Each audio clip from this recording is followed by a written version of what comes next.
Chapter 13. Early Morning. Within the log, but not too far from its entrance, Poppy found herself a soft place to sleep. There, curled up in a tight ball with her tail tip parked right below her nose, she felt safe enough to sleep. When she awoke after a long, sound slumber, it was dark and quiet. She got up slowly and stretched her aching muscles, then looked about for some sign of a wreath. The old porcupine was nowhere to be seen. Was he gone for good? Not likely, Poppy knew, but he might be gone for hours. She also knew she was hungry. Cautiously, she made her way to the log's opening. It was night, and she could see neither sky nor stars.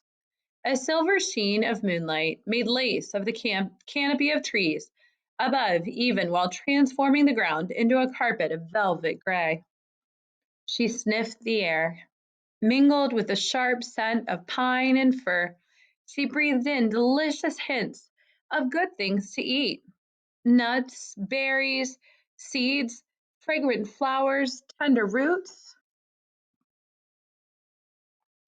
There were sounds, too: the creak and groan of trees, the sudden shrill cry of animals, the occasional fuzz buzz of passing bugs. Poppy could only feel astonishment.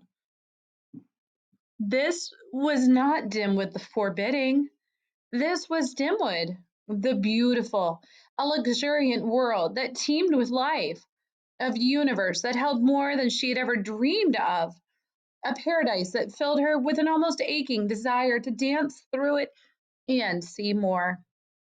Trembling with excitement, Poppy was about to take a step away from the log when she chanced to look up. On the gray, lifeless tree with a hole on its side, an acorn tossed from where she was, perched a brooding owl. The moment she saw the owl, Poppy darted back into the safety of the log. There she stayed, her heart thudding. Had the owl seen her? She did not think so. Could it, in fact, be Mr. Oacox? If it was, how could he attract her? But perhaps it was another owl. She had to know. In any case, her elation was gone. The forest was not to be for her. She sighed at the fright she felt. Poppy tried to calm herself. First, she pondered over her discovery that Mr. Oacox had lied about porcupines. At least, she did not have to be frightened about them. In spite of herself, she giggled when she thought about a wreath. Such a likable, unlikable creature. Then she thought of what else Aretha had told her, that Mr. Oacox was actually afraid of porcupines. The notion that the owl was afraid of anything gave Poppy considerable pleasure. Perhaps he was afraid of other things as well. So Poppy thought again about her suspicion that there was something at the new house that alarmed the owl. Oh, if only there was, if only she could find it.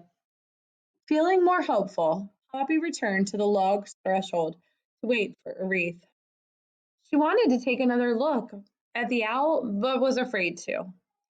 Instead, she sat, content for the moment to gaze out at the beautiful forest.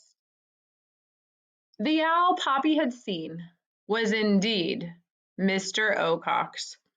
He was perched upon the entrance to his home, flexing his sharp talons and staring gloomily into the forest. Now and again he swiveled his head and blinked, then clacked his beak. Hungry, he wished that something, anything, would reveal itself by moving. Once, just out of the corner of his eye, he thought something moved at the entrance to the old log that lay not far from his snag. But it was gone so fast he was not sure. Was it the porcupine? He hoped not. He hated a wreath. Just the thought of him made Mr. Oacox drop down inside his snag. Better to sit in the darkness and listen than deal with that creature.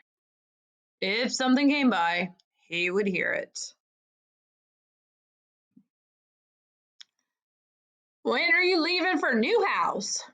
Aretha asked Poppy. The old porcupine had made his way back to the hollow tree before sunup. Bits of bark were stuck about his lips, chin, and whiskers. Soon, Poppy replied evasively. Good, Aretha said. You're a sweet kid, but I like my privacy. Aretha, Poppy began after a moment, I know you want me to go, and I want to go too, but when I looked out before, I think I saw an owl. On that snag just beyond my door? Asked Aretha. The what? The old tree with the broken top. Poppy nodded. There was an owl sitting there, she said. I was told Mr. Ocox lives in Dimwood. Could could that be him? Aretha snorted. Follow me. Somewhat anxiously, Poppy trailed the porcupine out of the log. That the snag you're talking about? Aretha said, pointing. Yes. Well then, that's where Ocox lives. Poppy jumped back. There? Absolutely. Don't you mind? Poppy whispered, edging closer to Aretha. Nah, he's a jerk. Anyways, he doesn't get near me. But he rules this whole territory. Him? Rule? Maggot milk. But it's true. Poppy, Aretha snorted. There are lots of creatures who live around here.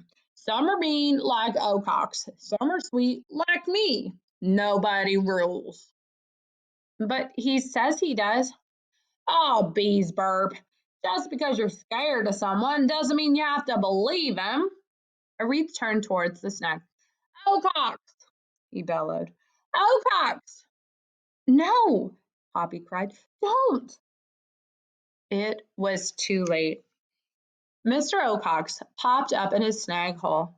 In a panic, Poppy scrambled to hide behind Aretha's tail. What do you want? Mr. Ocox demanded.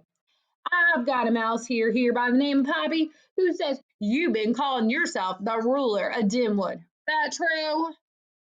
Instead of answering, Mr. Ocox shifted his head, trying to get a glimpse of Poppy. When he saw her timidly peeking from behind Aretha's tail, he jutted his head forward, opening his eyes wide, and hissed. Aretha laughed. She also told me you claim porcupines eat mice, that you protect them from me. Oh, Cox, do you believe that garbage, or do you just like the way it tastes in your mouth when you say it?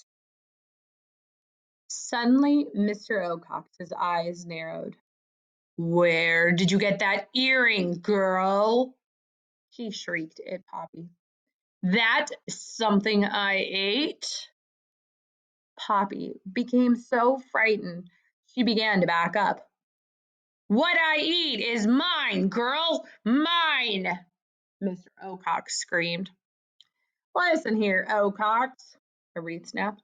This mouse has just as much right as you do to go and do what she wants. I don't want you messing with her. But Mr. Ocox, ignoring Aretha, only cried, Poppy, listen to me. I don't know what you're doing here, but you might as well know. The only way you'll ever get back to Grey House is when I dump your dead carcass on your father's front porch. With that, he clacked his beak, then dropped down inside the tree. Alarmed and furious, Poppy ran forward and began beating her clenched paw on Aretha's nose. You lummox, she cried. You lump, you rattling pincushion. The porcupine only grinned. Why did you tell him about me? Poppy shouted. Did you hear what he said? He's gonna kill me. Ah, he's nothing but feathers. He doesn't bother me. But you've got quills, Poppy protested. Jealousy don't become you, girl. A wreath, Poppy implored. I have to get to Newhouse. It's a matter of keeping my family alive. You're pretty small to be a heroine.